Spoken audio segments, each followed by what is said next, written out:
योगेश शेठ माळी आणि इतर गावकरी मंडळी यांचा असा आभारी आहे की त्यांनी मला वेळेत वेळ काढून इथे बोलवलं आणि तुमच्यासोबत बोलण्याचा मला मौका मिळाला. त्याबद्दल मी त्यांचं हार्दिक अभिनंदन करतो. आणि तुम्हाला लेक्चर देताना काही जास्त हे करणार नाही, फक्त एक गोष्ट पाळा. प्रत्येक व्यक्ती बाईक चालवतोय ना, फोर व्हीलर पण चालवत असेल. आता कायदे वेगवेगळे आलेले आहेत. कायदे वेगवेगळे आल्या कारणाने त्या गोष्टी आपल्याला परवडणार नाही. गाडी चालवताना आपल्याजवळ काय पाहिजे? प्रथम लायसन आणि हेल्मेट नसलं तर काय होते? फाईनही बसते ना, आमलेटही होते. कधी कधी अंड्याचा आमलेट होते का नाही?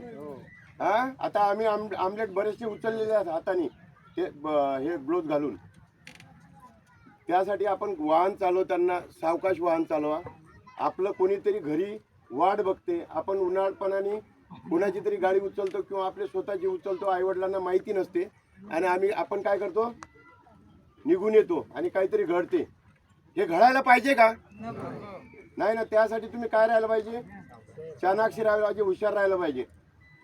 ह्या गोष्टी आता नवीन पोरं, ज्या पोरांच्या खांद्यावर वडील गेले पाहिजे त्या खांद्यावर वडिलांच्या मुलं चाललेली आहेत. हे लक्षात येते तुमच्या? हे इकडून पण फोटो घ्या. हे फक्त माझाच नका घेऊ, सगळे आले पाहिजे. सांगायचं तात्पर्य अजून एक, सायबर सेलचं हे आहे. सायबर गुन्हे जे घडत आहेत, आपल्याला ज्या लिंकची ओळख नाही, लिंक येतात ना मोबाईलवर, आई वडिलांचे पैसे असतात आणि तो मोबाईल आपण हाताळतो. आता काही तुम्ही एवढे हे नाही आहेत, तुम्ही समजदार आहे. कुठल्याही लिंकची आपल्याला माहिती नसताना अजिबात तो लिंक ओपन करू नका. कारण काय? त्याचा भूदंड आपल्या आईवडिलांना जातो. आणि हे नालायक जे लोक आहेत, नालायक का बोलतो मी? ज्याची लायकी नसते असा नालायक, हे देशाच्या कुठल्या तरी कोपऱ्यात बसून कामं करत असतात.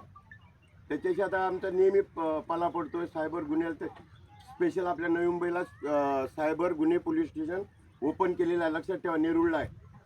जर असं काही झालं तर प्रथम आपल्याला नेरूळला जाऊन ती कंप्लेंट करायची. किती तासाच्या आत? 12 ते 24 तासाच्या आत.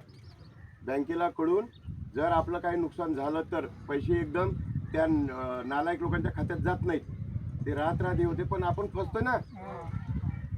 खिशातले 100 रुपये जर गेले, मॅचला आले आणि खिशातले 100 रुपये पडले, अरे माझे 100 रुपये तुला मिळाले, असं बोलतोय की नाही? मग त्यासाठी आपलं मोठं नुकसान टाळण्यासाठी ह्या गोष्टी महत्त्वाच्या आहेत. गाडी चालवताना लायसन, पेपर सर्व सोबत ठेवा. पोलीस अडवतात, मला माहिती, परंतु का आणले? काय